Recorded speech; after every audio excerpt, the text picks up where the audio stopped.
Hello दोस्तों, कैसे हैं आप लोग। आशा करता हूँ आप लोग ठीक होंगे। तो मेरा नाम है दीपक और मैं स्वागत करता हूँ आपका आपके प्यार channel Deepak biology classes and jobs tailor में। दोस्तों, आज इस वीडियो में बात करेंगे इंपॉर्टेंट पॉइंट्स रिलेटेड, जिसमें अगर आप जो है पीएचडी जो है अगर आप कर रहे हैं किसी भी यूनिवर्सिटी में, चाहे आपका सेंट्रल यूनिवर्सिटी चाहे आपका स्टेट यूनिवर्सिटी, और आप जो है फुल टाइम रिसर्च स्कॉलर हैं, तो आप जो है ओवरसीज यूनिवर्सिटी में जाके जो है आप ट्रेनिंग जो है रिसर्च ट्रेनिंग जो है ले सकते हैं। अगर आपका वर्क जो है वो मैच कर रहा है, या अगर आप कोई न्यू टेक्निक अगर आप जो है सीखना चाहते हैं और उस होस्ट लैब्स में अगर वो टेक्निक है, तो वो आप जो है सीख सकते हैं by taking the fund from the serve. तो इस वीडियो में हम पूरा इस बात को डिस्कस करेंगे। तो वीडियो स्टार्ट करने से पहले अगर आप मेरे चैनल को पहली बार विजिट कर रहे हैं तो आप जो है मेरे चैनल को सब्सक्राइब कर लीजिए और साथ ही साथ जो बेल आइकन से प्रेस कर लीजिए ऑल पे। इसके अलावा जो है अगर आप मुझे मेरे चैनल को सपोर्ट करना चाहते हैं तो आप मुझे जो है सुपर थैंक्स भी सेंड कर सकते हैं। तो जैसा आप देख सकते हैं मेरे चैनल पे आपको यहाँ पे जॉब्स रिलेटेड नोटिफिकेशन और साथ ही साथ जो है आपको बायोलॉजी से रिलेटेड इंपॉर्टेंट कंटेंट के वीडियोस जो है रेगुलरली मिलते रहते हैं। ठीक है, तो चलिए हम देख लेते हैं नोटिफिकेशन। या हम देख सकते हैं वो कि आप किसके थ्रू जो है आप होस्ट इंस्टीट्यूट जो है वो ज्वाइन कर सकते हैं और आप अपना जो है ट्रेनिंग कंप्लीट कर सकते हैं। तो यहाँ पे देखिए ये जो एक एप्लीकेशन ये आया है सर्व की तरफ से, जो कि फंडिंग एजेंसी डीएसटी सब आप सबने नाम सुना होगा, जो कि science and engineering research board statutory body established on act of parliament SERB act 2008 government of India. तो यहाँ पे देखिए उन्होंने मेंशन कर रखा है call for application will open from 23 सितंबर 2022 टिल 18 दिसंबर। तो यहाँ पे जो स्टार्टिंग डेट है 23 सितंबर से ऑलरेडी एप्लीकेशन जो स्टार्ट हो चुके हैं, और जो लास्ट डेट हो 18 सितंबर 2022 है। तो यहाँ पे अगर बात करें ऑब्जेक्टिव की, तो इन्हें क्लियरली मेंशन कर रखा है application for support to undertake research training during the doctoral research in overseas university on a competitive mode is sought from eligible researcher। तो यहाँ पे इन्होंने मेंशन कर रखा कि अगर आप जो है फुल टाइम डॉक्टोरल रिसर्चर हैं या आप जो है पीएचडी कर रहे हैं किसी भी स्टेट, सेंट्रल या डीम्ड यूनिवर्सिटी से, और अपना रिसर्च ट्रेनिंग जो है वो ओवरसीज यूनिवर्सिटी में करना चाहते हैं, तो आप इसके लिए अप्लाई कर सकते हैं। सर आपको जो है फंडिंग देगा। तो यहाँ पे to build national capacity in frontier area of science and engineering which are of interest to India by providing research training to PhD student admitted in the Indian institutions in overseas university और institution of reputation. Clearly mention कर रखा है कि आप India में जो है किसी भी यूनिवर्सिटी में अगर आप पीएचडी स्टूडेंट हैं तो आप ओवरसीज यूनिवर्सिटी में जाके जो है अपना रिसर्च ट्रेनिंग ले सकते हैं। इसके अलावा to provide opportunity to performing Indian research student to gain exposure and access to top class research facility in academia and labs in specific overseas university. तो इन्होंने साफ क्लियरली मेंशन कर रखा है कि अगर आप एक्सपोजर लेना चाहते हैं और या आप जो न्यू टेक्निक सीखना चाहते हैं या आप टॉप क्लास का रिसर्च फैसिलिटी लेना चाहते हैं ओवरसीज यूनिवर्सिटी से, तो आप इसके लिए जो है इस फेलोशिप के लिए अप्लाई कर सकते हैं। इसके अलावा to create opportunity to build long term R&D linkages and collaboration with accomplished scientist and technology from around the world. जैसे मैंने आपको ऑलरेडी बता दिया कि आप जो है जब कुछ नई ओवरसीज यूनिवर्सिटी में जाएंगे तो वहाँ पर आपको एक्सपोजर अच्छे से मिलेगा। इसके अलावा वहाँ पे जो है आपको जो है रेपुटेड साइंटिस्ट से आपका जो है इंटरेक्शन होगा, उसके थ्रू आपको जो है बहुत सी जो सीखने को मिलेंगी और साथ ही साथ आपका कोलैबोरेशन भी होगा एक दूसरे यूनिवर्सिटी के साथ। इसके बाद to tap the expertise gained by the young scientist to strengthen and initiate national programmes in their domain knowledge. तो यहाँ पे आप एलिजिबिलिटी की बात करें तो scheme is open to Indian nationals होती। तो यहाँ पे अगर आप इंडिया से बिलोंग करते हैं और किसी भी यूनिवर्सिटी या इंस्टीट्यूट में आप पीएचडी कर रहे हैं तो आप इसके लिए अप्लाई कर सकते हैं। The applicant should have registered for full time PhD. तो यहाँ पे आपको फुल टाइम पीएचडी आपके पास आप जो है रजिस्टर्ड होना चाहिए। अगर आप पार्ट टाइम कर रहे हैं तो आप इसके लिए एलिजिबल नहीं है। In any of the recognise institution university in India. और यहाँ पे जो है आप अगर साइंस में पीएचडी में इनरोल्ड हैं या टेक्नोलॉजी में, इंजीनियरिंग एंड मैथमेटिक्स में, चाहे आपको मेडिसिन हो, फार्मा हो, एग्रीकल्चर हो या रिलेटेड सब्जेक्ट हो या डिसिप्लिन हो, तब भी आप इसके लिए अप्लाई कर सकते हैं। Part time and sponsor student are not considered under the programme. तो यहाँ पे देखिए ऑलरेडी जो है अगर आप जो है पार्ट टाइम पीएचडी में इनरोलमेंट आपने लिया है तो आप इसके लिए जो है अप्लाई नहीं कर सकते हैं। Also student who submitted their thesis for award of degree और PhD are not eligible to apply. इसके अलावा अगर आपने थीसिस अपना सबमिट कर दिया है तब भी आप इस फेलोशिप के लिए जो है अप्लाई नहीं कर सकते हैं। अब बात करते हैं एप्लीकेशन सेलेक्शन की।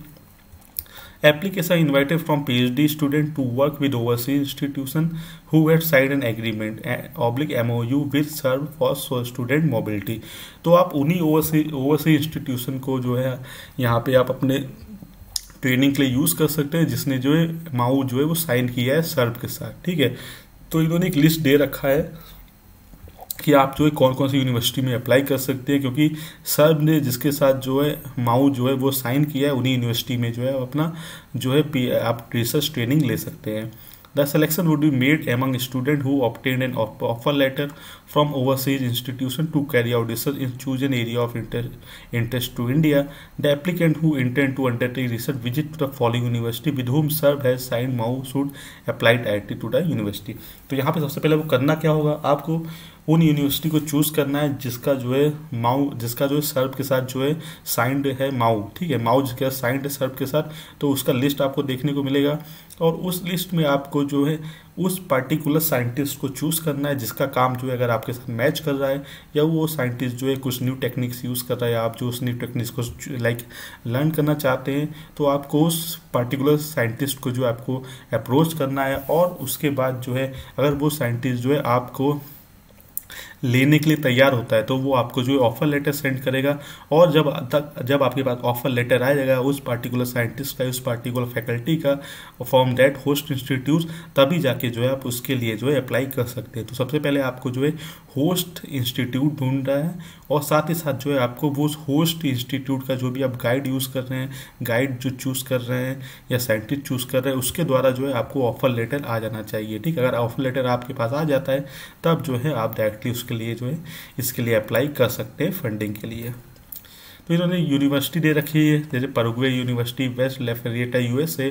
तो कॉन्टैक्ट पर्सन इन्होंने आप मेंशन कर रखा है, तो आपको कुछ डिटेल चाहिए इससे रिलेटेड तो आप यहाँ पे एक जो है डिटेल आपको मिल सकता है। इसके अलावा university of Alberta Edmonton Canada से भी अगर आप जो है कुछ डिटेल लेना चाहते हैं तो आप इस डिटेल भी आप ले सकते हैं कि आपको कैसे मोबिलिटी के लिए क्या क्या फॉर्म चाहिए या कैसे कैसे आप इसके लिए अप्लाई कर सकते हैं, वो सारा डिटेल तो आपको यहाँ पे देखने को मिलेगा। तो अब बात करें फेलोशिप एंड अदर कंपोनेंट का। तो देखिए अगर आपका यहाँ पे सिलेक्शन हो जाता है तो आपको यहाँ पे $2000 जो आपको यहाँ पे दिया जाएगा मंथली, यानी मंथली आपको $2000 दिया जाएगा। वन टाइम कंटिन्यूसी दिया जाएगा, प्रिपरेटरी अलाउंस दिया जाएगा 60,000 को, जिसके अंदर आपका वीज़ा फी रहेगा, एयरपोर्ट ट्रांसफ़र रेट चार्जेस रहेगा और मेडिकल इंश्योरेंस फी रहेगा। इसके अलावा यहाँ पे आपको आने जाने दोनों का जो है शॉर्टेस्ट रूट का इकोनॉमिक क्लास एयर फेयर भी यहाँ पे जो है वो देने को वो भी आपको यहाँ पे दिया जाएगा, यानी कि आपका ऑलमोस्ट जितनी भी चीज़ें सारे जो है आपका इस फेलोशिप के अंडर जो है वो कवर हो जाएगा। इसके अलावा student should make their own arrangement of for accommodation. तो वहाँ पे जाने से पहले जो है आप यहीं से जो है बहुत सी आपको यहाँ पे वेबसाइट देखने को मिलेंगी जिसके थ्रू आप वहाँ पे जो है आप देख सकते हैं कि आप रूम जो है वो ऑलरेडी जो है आप एकोमोडेशन के लिए आप बुक कर सकते हैं कि आपको इतने मंथ के लिए रहना है, तो आप यहीं से जाके जो है कुछ एडवांस पेमेंट करके जो है अपना जो रूम है वहाँ पे आप ऑलरेडी जो है वो बुक कर सकते हैं, ताकि आप जैसे ही वहाँ पे जाएँ तो आप डायरेक्टली आपको वहाँ पे कोई भी इधर उधर भागने की जरूरत ना रहे और आप जो है डायरेक्टली अपने रूम में जाके आप रह सकते हैं, ठीक है। तो आपको ये जो है काम वो अपने आप करना है, मीन्स आपको एकोमोडेशन अपना खुद का आपको अरेंज करना है।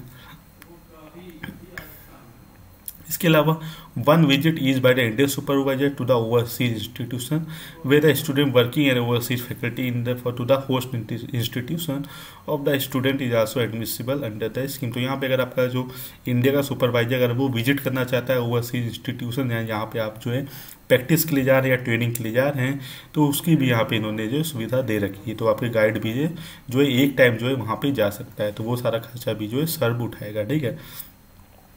तो इन्होंने मेंशन कर रखा ट्रैवल ये आपके लिए नहीं, ये आपके इंडियन सुपरवाइजर और ओवरसीज साइंटिस्ट के लिए है, ठीक है। तो इससे आपका कोई भी लेना देना नहीं है, तो ये भी उन्हीं का है, तो इससे आपको कुछ नहीं लेना देना है। इसके अलावा यहाँ पे अदर गाइडलाइंस में मेंशन कर रखी है। The application for consideration under the overseas visiting doctoral fellowship programme can be submitted only when the call for application is made. जब इसका जो है एप्लीकेशन स्टार्ट होगा तभी आप इसके लिए अप्लाई कर सकते हैं। The duration of the research training is up to period 12 month. तो यहाँ पे आपका जो ट्रेनिंग रहेगा वो 12 मंथ का रहेगा, यानी कि आपको $2000 पर मंथ मिलेगा। इसके अलावा एक्सेप्शनल केसेस में अगर आपका जो होस्ट इंस्टीट्यूट का जो गाइड है अगर वो आपको फेलोशिप एक्सटेंड करना चाहता है तो वो आपका 6 मोर मंथ जो है आपका एक्सटेंड कर सकता है। तो यहाँ पे आपको टोटल जो 18 मंथ जो है आप अपना होस्ट इंस्टीट्यूट में रह सकते हैं, और जो 1 ईयर का आप जो है नॉर्मल रहेंगे, और उसके बाद अगर आपका जो होस्ट इंस्टीट्यूट है या उसका जो भी आपका होस्ट इंस्टीट्यूट गाइड है वो अगर चाहे तो वो आपका 6 मंथ का जो लाइक फेलोशिप वो एक्सटेंड कर सकता है। इसके अलावा for scientist research regular employment rule governing payment salary leave medical gratuity GPF pension ETC of the organisation institution university to which the faculty belong would continue to be applicable. ठीक है, the selected fellow while taking up the SERB overseas fellowship should not do their regular research fellowship India. तो इसमें यहाँ पे mention कर रखा है कि अगर आपने इंडिया में कोई फेलोशिप ले रहे हैं, चाहे आपका CSR फेलोशिप हो, चाहे आपका UGC, ICMR, DBT, तो आपको यहाँ पे सिर्फ एक ही फेलोशिप लेना है। अगर आप जो है सर्व ओवरसीज फेलोशिप अगर आप ले रहे हैं तो आपको यहाँ पे जो है अपना रेगुलर रिसर्च फेलोशिप जो है वो आपको यहाँ पे छोड़ना पड़ेगा। कोई भी एक ही आप जो है वो ले सकते हैं। ठीक है, the concerned university serve will provide the letter of support for the selected fellows. The exchange visit the supervisor should be during the tenure of the PhD work of the applicant. Both the supervisor should ensure the residency period for at least 2 weeks and not exceed 30 days in the respective foreign institute. तो ये तो आपका faculty के लिए है कि वो अगर विजिट करना चाहते हैं तो वो कैसे विजिट कर सकते हैं, वो सारा है। The Indian institution should ensure the availability of necessary facility including scientific equipment, infrastructure, research personnel, etc. for facilitating the visit of overseas scientists for undertaking the collaborative research. तो इससे भी आपका कुछ लेना देना नहीं है। The OVDF applicant should contact DAPA University for undertaking the fellowship. तो यहाँ पे कॉन्टैक्ट पर्सन दे रखा है कि the contact detail of fellow और the programme officer at service given below. तो अगर आपको यहाँ पे कोई भी डाउट है तो आप इस नंबर पे या इस मेल के थ्रू जो है अपना क्वेरी ले सकते हैं। तो आई होप आपको वीडियो अच्छा लगा होगा और ये it is one of the best opportunity to go and take hands-on practice from the host institute. It is one of the good opportunity for research scholar. तो अगर आप इसके लिए इंटरेस्टेड है तो आप इसके लिए ज़रूर अप्लाई करिए और इसका जो है पूरा फ़ायदा आप उठाइए। तो आई होप आपको वीडियो अच्छा लगा होगा। अगर आपको इससे रिलेटेड कोई भी डाउट है तो आप मुझे जो है कमेंट सेक्शन में बता सकते हैं। चलिए मिलते हैं हमारे अगले वीडियो में। Till then take care.